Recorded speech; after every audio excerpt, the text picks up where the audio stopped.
is specifically timed to go through the park during daylight hours. Today is a smooth and safe ride over the Rocky Mountains. We are now through Glacier National Park. Wow, holy cow. And passengers are getting ready to get some rest. For the lucky passengers on the Empire Builder, they'll be traveling in style tonight on the sleeper car. In a sleeper car, the upper level has 5 bedrooms, which can hold 10 people, 9 roomettes holding 18 people, 1 crew room, and a shared bathroom. The lower level has 1 family bedroom, 4 roomettes, a shower, and a room for luggage. And this is Doris. And if there was a superhero of hospitality, she's the one right here. Empire Builder passengers receive around-the-clock attention, and Doris is just getting started. Okay. There I go. What was that? That was the call bell for the sleepers. All right. Now it's time to put down one of the beds. So that's time for Doris to go into action. No rest for the weary. Every car has its own dedicated attendant like Doris, who makes sure that each bed is turned down whenever each passenger is ready. You're not getting a lot of sleep on this train. Not much. Which way do you want your head to go? Up here, please. All right, so which way am I going to turn it? Just Like set it this? down. Perfect. Like this? Yep, and then just unroll it. Unroll it? Yep. Now push it up again. Push Ow. back. And then it'll fold out. Okay, so I'm folding it out this way? Perfect. Oh, you're good. Now fold it down like a pie. All right, so it looks very inviting for them. Okay. Flip it up. Alrighty, that's how I roll. 2 pillows. Now I'm going to try to put this up without pinching myself. Use the handle. There you oh, go. wow, look at that. Pops right up. Nice. There you go. And before we've even got our first bed made, another passenger is ready for Doris. And I can look up above and see this light here where it's lit. So it's number 5 right here. And I get the most. There goes another attendant call button. Yeah. Oh, you must really have your work cut out for you. How long does it take to do this around bedtime? Everybody is individual, so I wait until they call me so that they can go to sleep when they choose. So you could be up till 3 in the morning. Absolutely. With the prices people pay, they expect to be taken care of.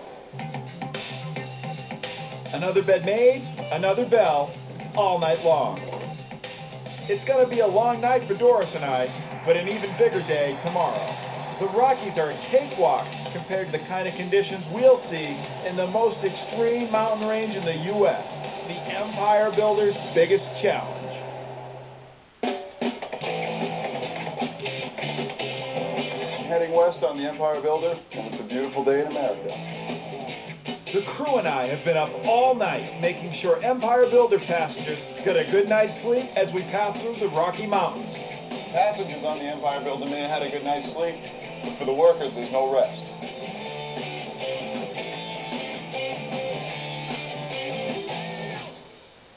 We've made it through the Rockies and have now entered the Cascade Mountains. This mountain range runs 700 miles from Canada to Northern California, with peaks up to 14,000 feet. It's amazing they ever built a railroad up here. Getting a train through the Cascade Mountains was James J. Hill's greatest challenge. The route cuts through the most remote wilderness in the country. There was no low-lying pass cutting through to Seattle, so Hill had to tackle the mountain another way. It took 3 different attempts and cost hundreds of lives before they found a path to the other side of these mountains. We're 3,700 feet above sea level. They used to run the trains right here. Now it's just black bears, cougars, and Bigfoot.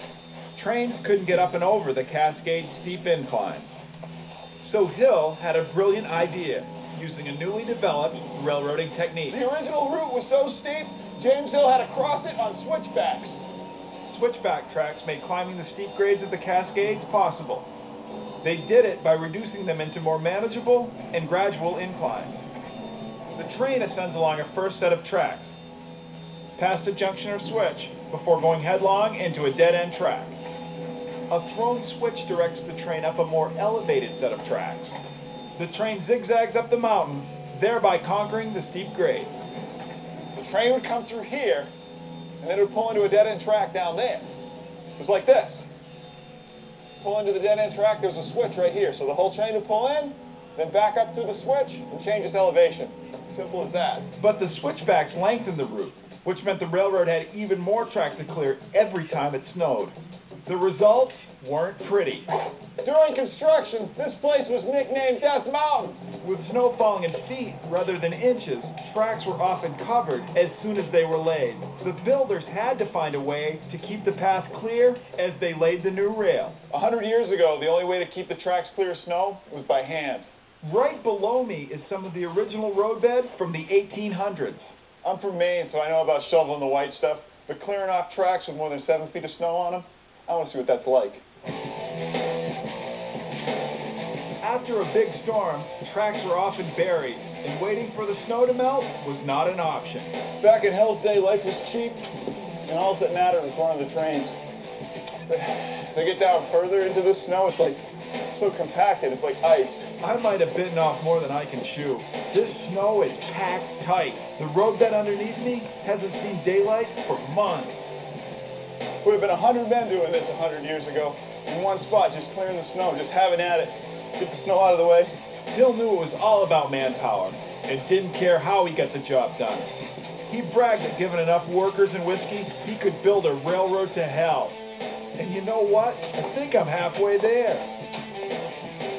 Shoveling out a hole like this would be like arm wrestling a grizzly bear. Now I can see why they used hundreds of men. This is seeming more and more hopeless. You know what? I'm down about 6 feet, and this is about all I can take. If it was 100 years ago, James J. Hill would have sent me to the bread line and got a warm body in here to finish my job. Thankfully today, men don't have to do this. They have giant machines that move the snow off the tracks to keep the trains moving.